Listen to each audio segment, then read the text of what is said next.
Welcome back, my friends. We are still here at PlayStation Live from E3 in Los Angeles. To my left, I still have Malik. Hello, sir. What's up, man? It's good, man. This is my spot. This is your spot. Yes. Do not go anywhere. I'm not going anywhere. Until you have to go. And Dennis, welcome from Bandai Namco. It's good to see you, man. Thanks for having me. It's always a pleasure, and it is always a pleasure to see Kuni II.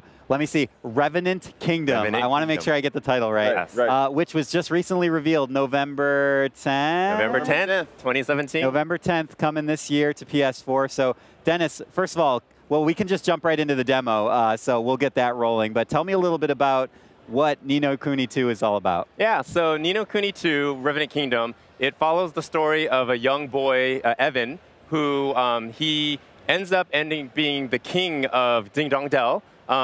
Before he was ready to do so. So his father was killed, or he passed, and then he had to take the throne, but he wasn't quite ready for that yet, so he's not quite confident enough. He doesn't have the leadership, like the skills and the abilities yet, and so his subjects weren't really ready for him for that, so they staged a coup.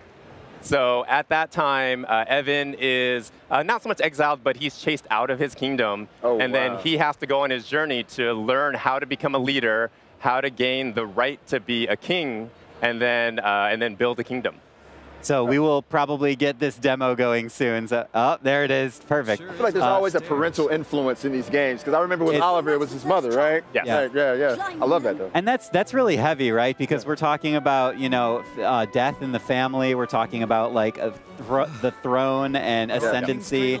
And, I mean, these are heavy subjects, even though this game has such a beautiful, colorful aesthetic. A very lighthearted feel. It's still, there's at the core, it's a very emotional story, right? I mean, that must be important to the Level 5 team to tell those stories. It is. The storytelling is one of the key things that Level 5 really wanted to make sure they create for their role-playing games that they do.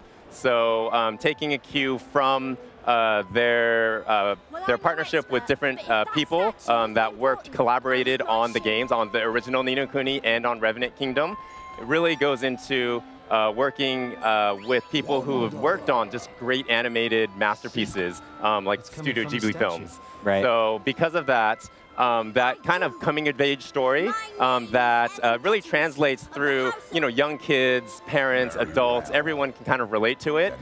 There's kind of those threads that go through both the original Ni no Kuni and Kuni II as well. So now we got the demo going already. I mean, easily gorgeous game. Yes. Oh my goodness. So thank you for pushing the PlayStation 4 forward into the future. Yes. But yeah, tell me a little bit about this demo, because this is kind of new footage that we're seeing here. Exactly. So for this demo, so E3 is the first time we're actually doing hands-on of Ni no Kuni II, which is great. For this demo, at this point in the game, Evan has to pass a trial of courage in order to earn the right to become a leader of a kingdom. And so this is the trial he's going to face. And so he's going to have to battle a really big gorilla. His name is Thog, and you're going to see him in here in a second. And so one of the things, so you will have to battle him to pass this trial. But one thing you're going to notice when you see this footage is that the battle system has been completely reimagined. So in the original Ni no Kuni, it was kind of a hybrid of real-time action, but also with menus where you kind of gave commands to your familiars and those other characters. Here, everything runs in real time, so it's full action combat. You'll see right now, Evan, of course, he has a lot of different attacks at his disposal. So he's got different short-range attacks. He can do combos. He has a wand for long-range attacks. He can also cast or use special skills. And so those skills are all kinds of different magic effects. And then one new thing for in the battle system are those little sprite-looking characters. So and they are called? And they are called Higgledies. Higgledies. They are Higgledies. I love that. Higgledies. I love them.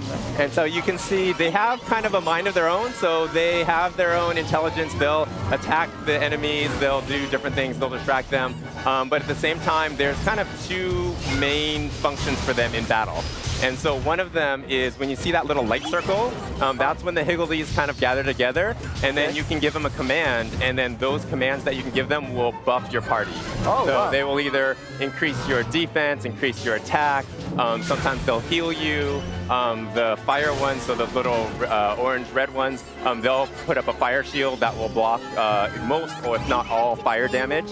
And so, so that's one way that you can use the higgledies. The other is when you're using skills, you can charge those skills, and then the higgledies that are close to you, they will kind of jump in and they'll augment your skills. So if you have like a water ball attack, like a long-range attack, and then you have the fire higgledies kind of jump in and augment it, then you'll do like a fire water ball attack.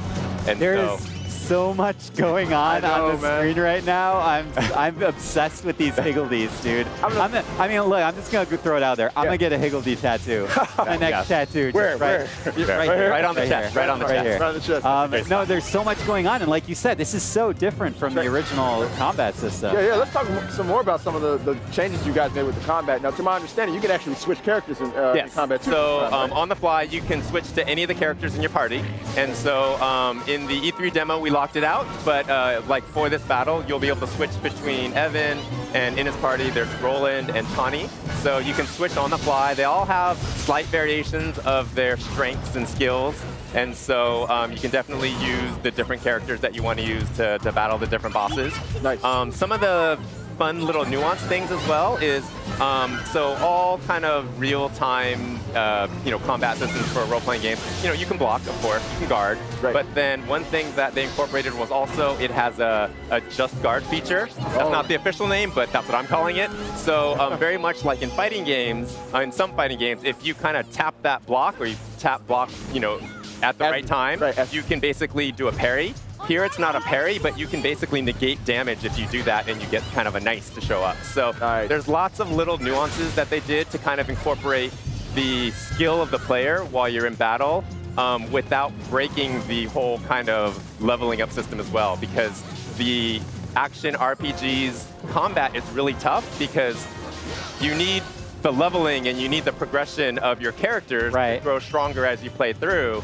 But then if you have control of your characters in like real-time combat, then a lot of times what you're doing doesn't really have a big effect on the outcome of the battles. It's usually okay, well, I'm strong enough, I'm leveled high enough, so I can spam attacks and just make my way through. So there's lots of little nuances that Level 5 took from adventure games and even some fighting games to where they worked that into the combat system. That is excellent. So here against Thog, so he's got him about what, 3/4 defeated right now. I think we got this in the bag. He's got it. And what's really fun is when you see like the bosses and all the enemies, all their animations and all the character that they have. It's so great because there's all these little details that you don't even notice. Like there's times where he'll kind of stop, he'll kind of scratch his head, and things that are not really necessary for the actual combat, but they're just fun little animations that help give character to not just your characters, but also to the bosses and the enemies and the higgledies and everybody. I almost don't even want to beat this boss. He's kind of cute in his own gorilla-like way. I mean, let's be honest. All right, I know you guys get asked this question a lot, but if someone didn't get to the first Ni no Kuni, can you just jump into this one and play? Yes, you can jump right in. The characters and the story are completely different, so it doesn't tie to the first Ni no Kuni at all. Again, Level 5, they wanted to make sure that new fans and old fans could enjoy Ni no Kuni 2. So the story, the characters, even the world itself is different than the original, so you don't have to have played that first game in order to enjoy Ni no Kuni 2. All right, excellent, good. Is there a large assortment of the higgledies? So there are. So we haven't unveiled all of them yet. Okay. And so there are quite a few, but what we have shown so far, so a lot of the higgledies are based on different elements. Elements. So you have fire ones, wind ones, water ones, and there's also kind of it's kind of Earth, but I don't think we're calling it Earth. It's kind of a non-elemental higgledy. So those are the ones we've announced so far. And then there are more. And then what's also fun is there are both the higgledies, and I believe they're called higgledy-piggledies. Are you for the normal guys? Are you joking? And then there are higgledy heroes. And so the higgledy heroes are kind of you could almost call them the leader of each type of Higgledies, and those are the ones that travel along with Evan as he goes on his adventure. And the other ones kind of pop up, and they're almost like the minions of the Higgledy hero, so for each element. Right. So my spirit feels rejuvenated after listening about Higgledies. After that Detroit demo from earlier today, I was so stressed out. Back. Now we're now it's all like, yeah, it's all light and breezy now. Were you about to, sorry, I was going to ask about the familiar, because you guys haven't forgotten about them. So we haven't forgotten about them, but the familiars are not in Ni no Kuni 2, unfortunately. Okay. So they've been not replaced, but some of the new game systems that Level 5 wanted to put into Ni no Kuni 2. Yeah. One of those systems is the Higgledy system. Right. And so we'll unveil even more details about that. Like we've shown the combat, we've shown, I believe, in the first time we showed the first time we showed the game, we showed how, like, when you're going through dungeon areas, how they can help you traverse into different spots. Right. But then there was that, but then also one new thing we're unveiling for E3 is the kingdom system. So the kingdom system, we're not giving all the details about that yet. So we're going to unveil that slowly as we get closer to launch. Dennis. I want to know everything right now. But with that kingdom, so in the story, Evan, if I kind of go through, so what we've unveiled so far is, of course, Evan gets, kind of pushed out of Ding Dong Dell. Mousinger, who's that kind of rodent rat-looking character that kind of led that coup in the original trailer. So he basically took over Ding Dong Dell as king. So Evan now has no kingdom to rule over. And so, of course, first he has to earn the right to become a leader of a kingdom again. But then after that, he ends up having to build a kingdom. And so that's where the story and basically where the player comes in. I mean, the player is controlling Evan all throughout anyway, but that's where everything kind of converges together, where Evan needs to build a kingdom. Right. And so he needs to go to all the different kingdoms and talk to other characters and people in the world and kind of recruit them to come into his kingdom. And then that's where the player also gets to build their own kingdom and customize it. And you can task different townspeople to different tasks in your kingdom to build it up. And so you have full control over how you're customizing that kingdom as you move forward. Nice, because that's what I liked about the first one. There was this heightened sense of progression. And I'm glad you guys are keeping that Exactly. So that kind of that RPG metagame is still in there, but it just kind of switched from the familiars over to the kingdom. Yeah, and it makes sense from a story standpoint too. Yes, indeed. Dennis, I'm so glad you came on to show us Ni no Kuni 2, so thank you so much. And thank you, Malik. And Dennis, parting words from the PlayStation community before we leave. What do you think? Yeah, so I mean, Ni no Kuni II, Revenant Kingdom, we're so proud to be bringing this game to fans, finally this holiday season.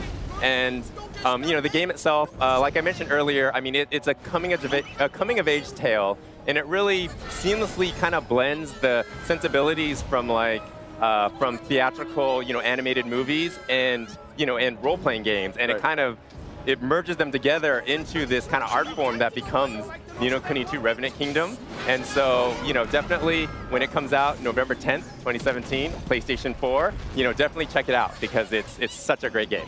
Perfect ending. Dennis, thank you so much. Great. Thank you, Malik, and thank you for watching at home. We appreciate you being here, PlayStation Live from E3. We have so much more to come. We're actually going to be looking at Spider-Man in just a little bit. You may have heard of it. So again, thank you guys for watching. Don't go anywhere. Stay with us. PlayStation